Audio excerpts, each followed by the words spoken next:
हमारे साथ में प्रोफेसर साहब आदरणीय डॉक्टर राजेंद्र सिंह गुर्जर साहब जुड़े हुए हैं।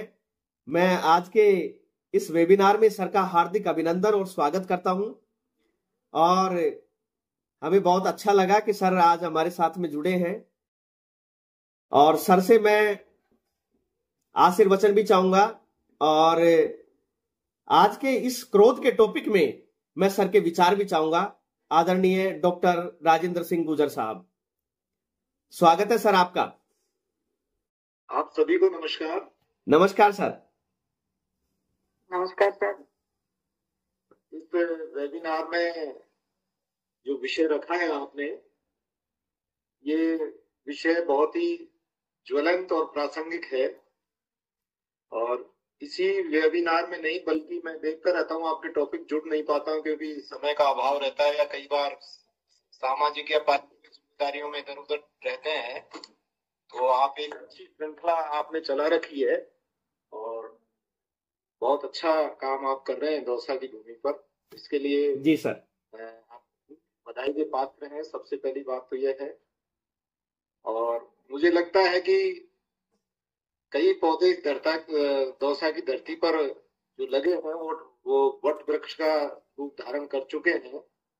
कई बार हमें भी मौका मिला है कि इनमें पानी दे करके इनको सींच करके आगे बढ़ाया। तो आप सभी बधाई के पात्र हैं। जहां तक विषय की बात है, विषय क्रोध जो है, क्रोध कभी भी किसी भी चीज का हल नहीं हो सकता।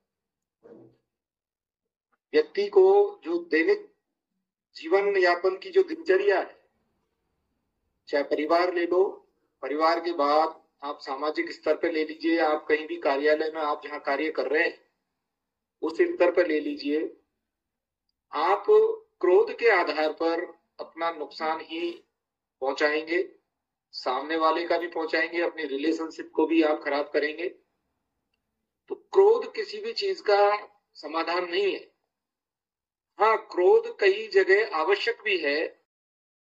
सीमा पर कोई सैनिक अगर अपनी जिम्मेदारी से राष्ट्र सेवा कर रहा है और यदि वहां पर यह आदेश मिलता है कि आपको गोली चलानी है या टेररिस्ट के खिलाफ आपको कोई आदेश मिलता, ऑर्डर मिलता है, तो वहां हम लोगों को वो जुनून हमारे दिल और दिमाग में, अपने खून में होना चाहिए, तब जाकर के हम वहां काम कर पाएंगे।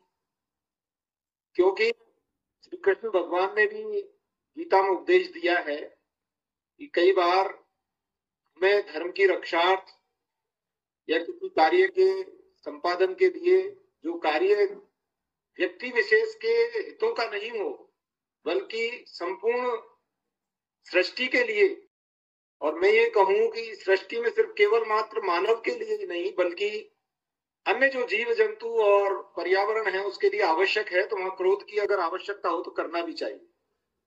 लेकिन इस चीज को समझने के लिए कि क्रोध क्या है और क्रोध की किस संदर्भ में कहां पर आवश्यकता है, व्यक्ति को अपने आप को समझना होगा, अपने आप को आत्मसात करना होगा। माइक्रो लेवल पर जाकर के आत्मसात कब कर पाएगा व्यक्ति? जो दैनिक दिनचर्या चल रही है कि हम लोग जो सोशल मीडिया या टीवी या जो आसपास परिवेश में जो देख रहे हैं, केवल उस मात्र उसके आधार पर तो हम केवल भौतिक सुख सुविधाओं संसाधनों की होड़ जो मची हुई है उसके पीछे दौड़ रहे हैं। अपने आप को नहीं समझ पा रहा है एक व्यक्ति। इसलिए मैं ये समझता हूँ व्यक्ति जो बहुत वेल लर्नेड है, जो अपने आप को समझ रखा है, जिस व्यक्ति में वो अपने आप में सीमित सा हो गया है।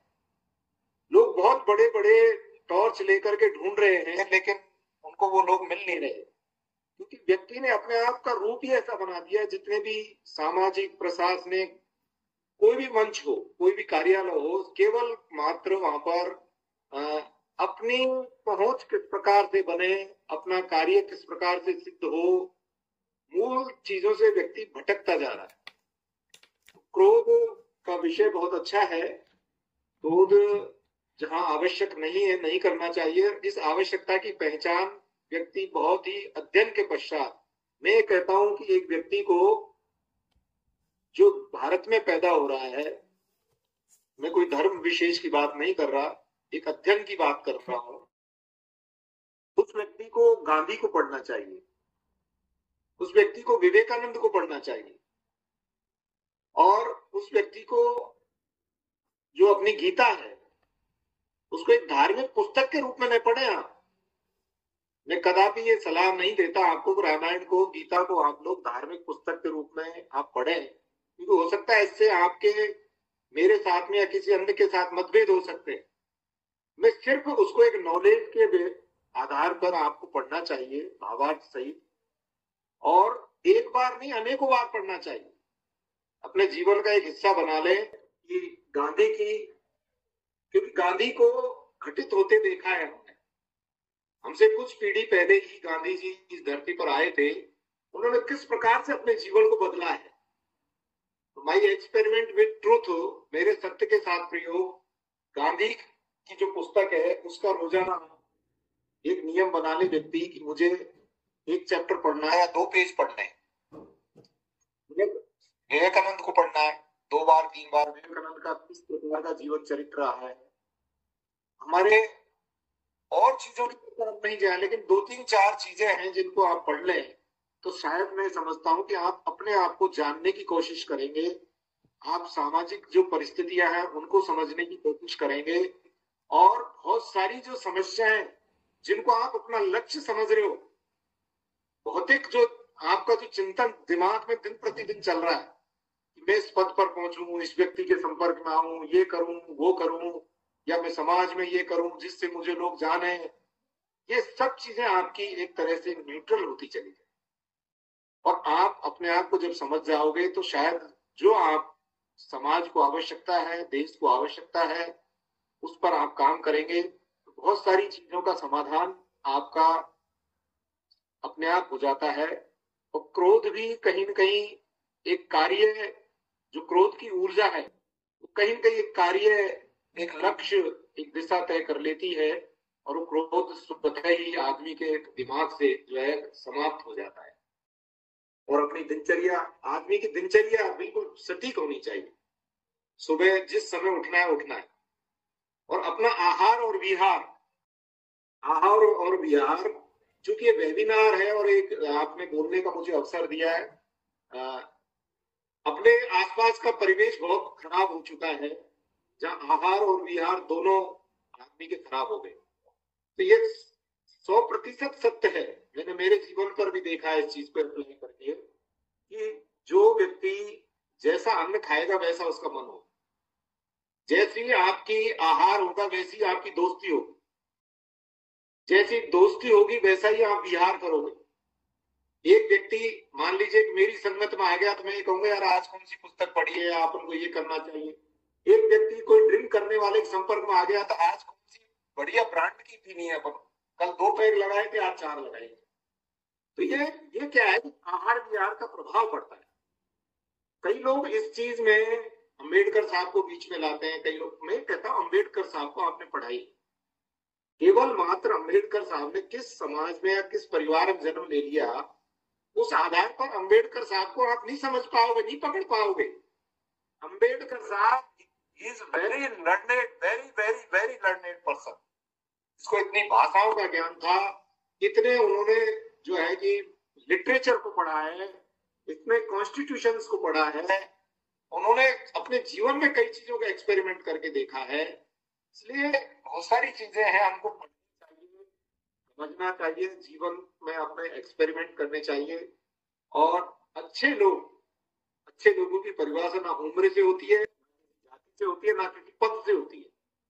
जो व्यक्ति कला का धनी है, जो एक्सपेरिमेंट कर रहा है, उस एक्सपेरिमेंट के आधार पर कितनी मेहनत कर रहा है, सुबह टाइम से उठना, टाइम से अपना कुछ आप योगा प्राणायाम जो करते हो आपकी दिनचर्या के स्वस्थ शरीर के लिए जरूरी है, फिर आपका स्वाध्याय, और फिर उसके बाद में दैनिक दिनचर्या और परिवार में आपके पारिवारिक लोगों से, अपने पत्नी बच्चे, अपने भाई बहन, जिनसे अपने कितने बढ़िया रिलेशन है, वो सब चीजें ये परिलक्षित करती हैं कि आप क्रोध पर नियंत्रण करके अपने परिवार को कितना आगे बढ़ा रहे हो, अपने आप को कितना आगे बढ़ा रहे हो, समाज में लोग आपके संपर्क में हैं उनको आप कितना अच्छा ज्ञान दे पा रहे हो।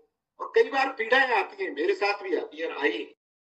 कई लोग मुझे कहते हैं कि गुरुजी बड़े स्ट्रांग हैं, या ये बोल देते हैं। भाई 2 दिन बाद में भी आप घूम करके मेरे मुंह पर कह करके जाओगे गुरुजी आप गलत थे। तो शुरू में पीड़ा हो या नहीं हो, आदमी को सहज भाव से, सहजता से किसी चीज को बता दें तो आप बहुत सारी समस्याओं से बच सकते हैं। आपने शुरू में किसी व्यक्ति को कह दिया कि भाई मेरे से काम नहीं हो सकता, या मेरे लायक नहीं है, या मैं, शुरू में उस आदमी को झांसे में नहीं रखोगे, वो व्यक्ति पीछे पीछे नहीं होगा। और आपने थोड़े लालच में कि मेरी डिग्निटी बढ़े, मेरे पीछे पीछे घूमे, या कुछ पैसे की लेन देन कर दी, बहुत सारे सो मेनी फैक्टर्स है। तो वो जीवन में आदमी को बचना चाहिए, और ये अनुभव के साथ आती है सारी चीजें। और पढ़ने के साथ आदमी को स्वाध्याय जरूर करना चाहिए, और अच्छी संगति रहे, अच्छा आहार विहार रहे। आपने मुझे मौका दिया बोलने के लिए, आपको बहुत बहुत धन्यवाद। Thank you.